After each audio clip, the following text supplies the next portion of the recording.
NBA Today. We have a trio of terrific reporters joining us here. Our Hall of Famer, Mark Spears, our reporter, Tim McMahon. Did that feel like a little bit of a letdown after the Hall of Famer, the one and only Brian Windhorst? I'm Malika Andrews. We have so much to get to in this show, but let's start in Philadelphia, a story that is developing. As the 76ers star Paul George, he underwent a successful arthroscopic procedure on his left knee on Monday to treat an injury he sustained during a recent workout. Now, PG, he played 41 games in his first of 4 years in Philadelphia last season. As we say good afternoon to our senior insider, Shams Charania, who broke this story. Shams, when exactly did this injury occur, and how will it impact the rest of PG's offseason here? Malika, I'm told Paul George suffered the injury during an on-court workout last week, and it led to him visiting a doctor on Friday. And the decision was made to undergo arthroscopic surgery because the doctors felt like this would be an injury that would linger for a player that was never healthy all last year. Paul George's season ended rehabbing from injections on groin and knee injuries. He had a finger injury during the season as well. And so now he starts rehab for this knee injury, and he will be reevaluated at the start of this upcoming training camp. But I am told both sides will be cautious with him. They want to see Paul George return to that full form Paul George they just have not seen in Philadelphia. So I do expect both sides to be cautious from this injury that Paul George suffered last week. Okay, so this is essentially so that they can hopefully see that full-strength Paul George that we're all waiting for in Philadelphia that never quite came to fruition. Shams, thank you so very much. Please don't go too far. This has been a busy offseason, and we always want to keep tabs on that news. The Sixers' big three, though, Embiid, Maxey, George, Shams mentioned it. They played just 15 games together last season, with Philadelphia going 7-8 with that trio sharing the floor together.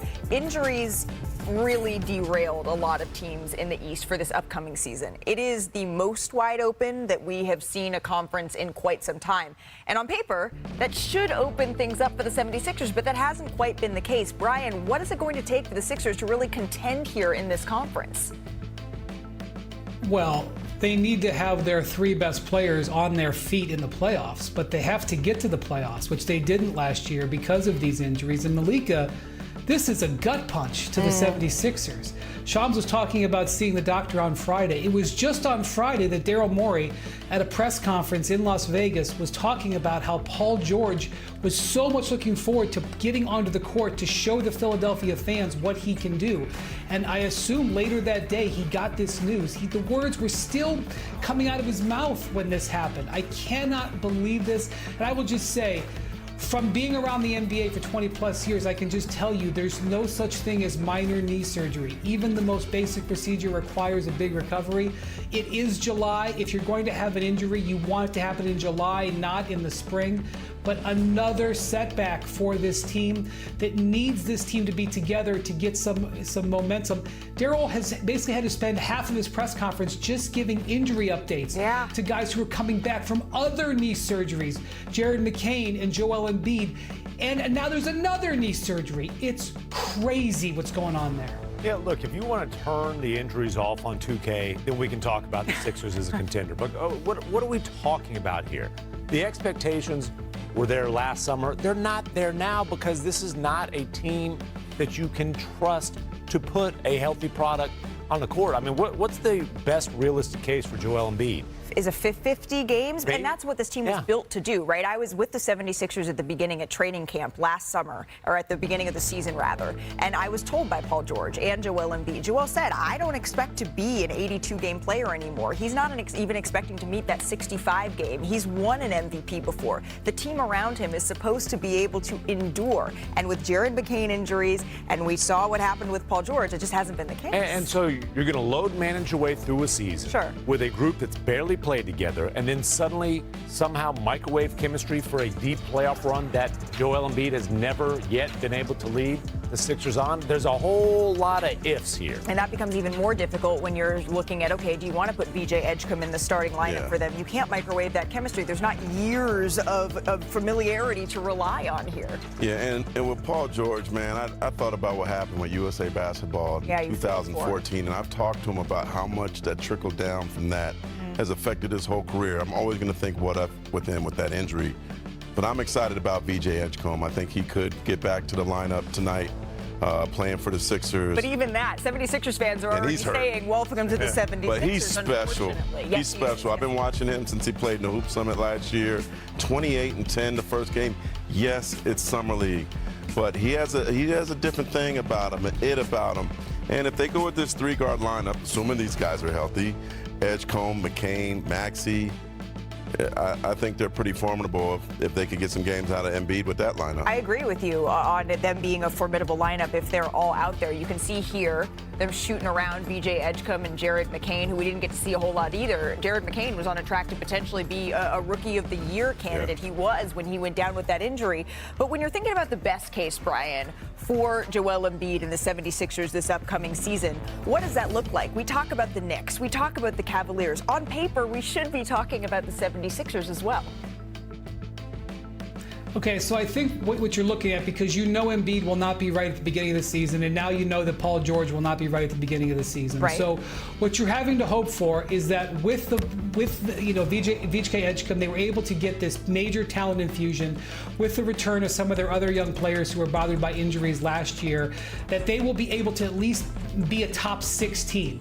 And so that what you're hoping is that by the end of the season, that people have worked through their issues, are off their restrictions with various surgeries, and that they can be a top-level team. But these are all hopes and suppositions and projections, Malika. Like, yes, if that roster that you're looking at there is mostly healthy by the spring, you look at the ability to win 4 out of 7, yeah, I would favor them in a lot of series, but it's, as McMahon said, it's very difficult for me to make an honest projection when they played together for 15 games for the last whole season. Yeah, look, this is a franchise, a team that has as much upside as anybody in the East, but more question marks than anybody in the East. And the simple fact, the Philadelphia 76ers are built on a flimsy foundation. They are built on a foundation of 2 max players who might be the 2 worst value contracts in the NBA. And it is not about talent. Joel Embiid and Paul George are incredibly talented players. It doesn't matter if you're doing that sitting on the bench in street clothes. Well, Mark, we're always hearing Kendrick Perkins say that this is Tyrese Maxey's team. Even Joel Embiid nicknamed him the franchise. Maybe that's for a reason. Joel Embiid wants to win. It's so clear. I feel for Joel. By the way, we're talking about these injuries. These guys want to be out here. These guys want to solidify themselves as winners, but maybe this team needs to start going maybe a little bit more as Tyrese goes. Yeah, and the money that those 2 superstars make, what are you going to do with that? You can't move them. Right. It's hard to say that, though, when you have someone as talented as Joel Embiid still on your team. Because I don't want that to get lost. The injuries combined with the money, like, there's too much risk. Right. But Tyrese Maxey, hey, man, now's your time. That was well put. As much upside as there is question marks about an incredibly talented 76ers team. We do have one question answered, though, with some breaking news here, new on NBA Today. Caitlin Clark will be participating in the WNBA All-Star Weekend 3-point contest here. It makes sense. She's at home. She had the opportunity to when we were talking about Sabrina Ionescu versus Steph Curry. Would we see that iteration, right, in an NBA All-Star Weekend? And it was reported that Caitlin said, you know what? I want to hold off for WNBA All-Star. She's doing it in Indianapolis. We're going to have the full list of 3-point contest participants a little bit later in the show as well. Also, we just want to remind everyone, get your vacations in now because we're 100 days away from opening night in the NBA of the 2025-26 season. Mark, you going to go away for a little bit before we get there? Yeah, I'm going to St. Thomas. I'm going to go to Africa. See, we're going to take a little trip here. Get your trips in, too. We've still got plenty of questions that remain unanswered. And I think that calls for a new edition of Tower of Power. Oh. That sounds like a job for Wendy's Tower of Power. Oh, that's interesting. I'm palming the ball. Number 5, 4, 3, 2. Number 1. I say it in a voice. Tower of Power. Tower of Power. Starring Brian Windhorst. Malika, I heard McMahon's going to Puerto Vallarta. He'll tell you all about it. All right. The 5 biggest questions. Number 5. The Warriors, will they take care of the rest of their business? I know some of their fans are frustrated at their lack of activity, but they could end up with 3 of the most significant free agents left on the board. Now, Jonathan Kuminga, restricted free agent. That's obviously a tension-filled situation, but there's a possibility they could get something done with him. And then there's Al Horford, who's probably the best veteran free agent on the market. He is lined up potentially to sign with the Warriors, and don't be surprised if they can get DeAnthony Melton back, a guy they traded last year after he had a knee injury. Wait, Brian. And number 4. Dispatch from Kendrick Perkins. Will the Warriors finish business? I believe on this show there's another way that we could frame what you do with business. Stand on business. Stand on business. All right, Sorry. number 4, please continue. Sorry, all right. Number 4, don't forget about De'Aaron Fox. Remember, he's got a big contract situation with the Spurs. They traded 3 first-round picks for him last year at the trade deadline, and you know they did that thinking they were going to get him under contract. Now, he cannot extend on a new deal until August 3rd, so it would come after that. They can give him up to $230 million over the next 4 years, adding to the deal. He's the 1 year he's got now. Will they be able to get him for less than that, or will they give him the full max? That's something that we're going to definitely keep an eye on. At number 3, the buyout we've been waiting for longer than any other buyout, and that's Bradley Beal from the Phoenix Suns. I mean, the idea that you would buy out $200 million players in the same summer with him and Damian Lillard is something I never thought I would ever see, but it's coming a little bit normalized. Beal would have a lot of suitors if he gets to the open market. He's going to have to take at least $14 million less for the buyout to be legal, which means he's going to want to recoup that money. The Clippers are a team that you would think would be a strong candidate for him. Eventually, I think that's going to get done, but I've been saying that for a week and a half. All right, and then we got a couple of extensions to pay attention to. Kevin Durant, he got traded to the Houston Rockets, in case you forgot. That was a huge deal, arguably the biggest move of the summer. But Durant has only 1 year left on his contract, and there's a big reason that the Rockets would want to get him locked into a deal that's longer. Now, he can sign for up to 2 years at about $120 million. That's huge money for a guy turning 37 before the start of the regular season. Would they try to find a deal that is for less than that as they try to fit in all their other big contracts? Keep an eye on that. Can we get a drum roll? Number 1, the biggest contract extension of the summer.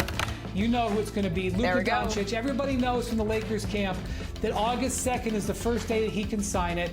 I would not expect it to happen that early. There are various reasons why the timeline will be pushed to September. Don't react negatively, Lakers fans, if you don't see a deal right away. He's playing for the Slovenian national team. Also, it behooves him probably to take a 3-year contract extension. The Lakers can offer 4 and 230, but it makes sense for him to take a 3-year extension for various long-term reasons. But anything that he would sign would be terrific for the Lakers. They're going to obviously make that their offseason priority. This is important. Can you just underscore this for us? You said don't freak out, which, you know, is easier said than done when it comes to all of us NBA fans. Don't freak out if August 2nd comes and goes and you don't see something. Can you just explain? Yeah, so he's playing for the Slovenian national team at the European Championships, frequently called Eurobasket, which is one of the most valuable tournament for the Europeans outside the Olympics. And he won the Eurobasket for Slovenia earlier in his career, probably the greatest moment of his career. They play 6 exhibition games leading up to the start on August 27th, and then they could go as late as September 14th, which means he may not be back into the U.S. if the Slovenians get all the way to the end until late September. And, you know, McMahon will tell you that in the past, when he's been playing for the national team, he has not done NBA business, including NBA contracts. So he could certainly pledge his intention to sign with the Lakers, but do not freak out if you do not hear from Luka contractually until September.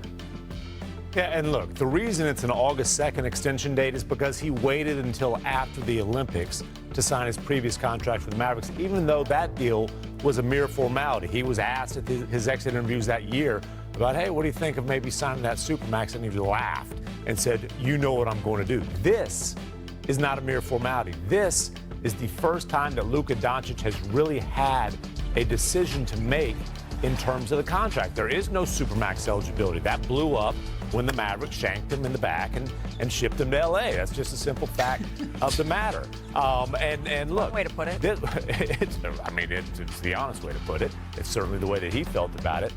This will be an indication of what kind of faith that Luka Doncic has in that Lakers front office. And again, it's not about when it's signed. If he wants to wait until after Eurobasket, that's fine. But if it's not signed heading into the season, that will loom like a black cloud over the Lakers because this season. Anytime there would be a 3-game losing streak, it already would be the lead of our show or Sportscenter, but it would come under even more scrutiny if it's, well, what is this going to mean for Luka's future, Mark? Yeah, no, I was around when KD was going through that every day. Which time? Well, the Golden State thing. But with Luka, this is kind of like a cool European tour right now. He's in great shape. He's changed his diet. He's obviously in Slovenia getting ready for the national team, but he was just in Greece. That looks like a good time. Hanging out with Jordan. Like, I mean, I'm sure the turn-up was outstanding in Athens, Greece. And then, you know, he had a turnout of